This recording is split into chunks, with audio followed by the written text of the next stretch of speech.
The mind is deceitful above all things.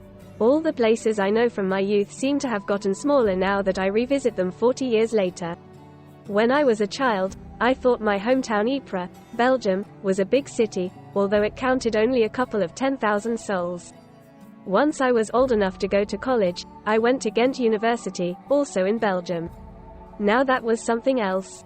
Ghent had a population of a couple of 100,000 people with more than 160 different nationalities. A completely new world opened up for me. There were 3 movie theaters instead of only the one with 2 screens in Ypres. There were places to go out to where you wouldn't accidentally bump into your parents, or somebody who knew your parents. There was always something to do, even on weekdays. Once I graduated, it was an easy decision to make. I permanently moved to Ghent and started a new life in what a real city was supposed to be, or so I thought. Then I went into business and traveled the world: San Francisco, New York, Boston, Singapore, Seoul, Hong Kong. That's the order in which I discovered the places that brought my understanding of what qualified as a big city to the next level. I don't remember what made me decide to make a detour on my way home on that cold spring evening. I had flown in from San Francisco to Charles de Gaulle Airport in Paris. From there, I had taken the train to the Gare de Lille Flandres station in the north of France. My car was parked there, ready for me to drive to Ghent, but for some reason my heart made me change my mind. Instead of driving straight home, I made a stop in the godforsaken town I was born in, making my trip at least 40 minutes longer on what should have been a less than 1 hour ride. What have I lost here? I wondered when I got out of my car. Nothing that matters, my mind replied. A piece of me, my heart tried to convince me. Nostalgia is not for us. We should admit that we have outgrown our hometown a long time ago, my mind urged. We have seen wider avenues, higher towers, more impressive bridges than anything we can see here. We could have been home already if we hadn't stopped here. A cold shiver ran down my spine as my mind kicked at that open door, but I shook that feeling off. Let's take a walk anyway, now that we're here, I said in one of those rare moments of indulgence towards my heart. Maybe we'll find that peace you claim to have lost here once. My heart jumped up in joy. I felt how it cheerfully pumped blood through my veins to ban all chills. Fortunately, there was nobody around to see me blush. Okay then, I'll walk with you, my mind gave in, but don't expect too much from it. Together we walked from one end of the city to the other. It barely took us 20 minutes. The center of the city had improved. The cloth hall dominating the great market looked much nicer than I remembered. The place where I had my first beer, however, was permanently closed, and the movie theater had been turned into an apartment building. I feel like a tourist, I sighed.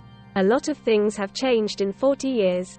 I recognize the buildings that remained in place as if I know them from an old picture book. I don't feel connected to them anymore. I don't know if I would still feel at home here. That was exactly my point, my mind said. There's nothing left for us here. We should take the scenic route back, my heart implored. The ramparts look really nice this time of year. For once my heart was right. The walk around the city took us longer than the walk through the center, but the parks along the ramparts sparked a memory I failed to retrieve. Flowers were starting to bloom. Buds were starting to show on trees. Nature was ready to start new life, yet I felt a frustration that I couldn't explain. There was something about this place, I said when we arrived back at the car, but I can't put my finger on it. I looked around on the parking lot. It used to be a park where we had played as a child. Today, only an old beech tree and an old oak reminded us of what once was. Maybe we should sit here for a moment to see if our memory comes back, my heart suggested. Spring is in the air. Maybe it will bring something new into our life.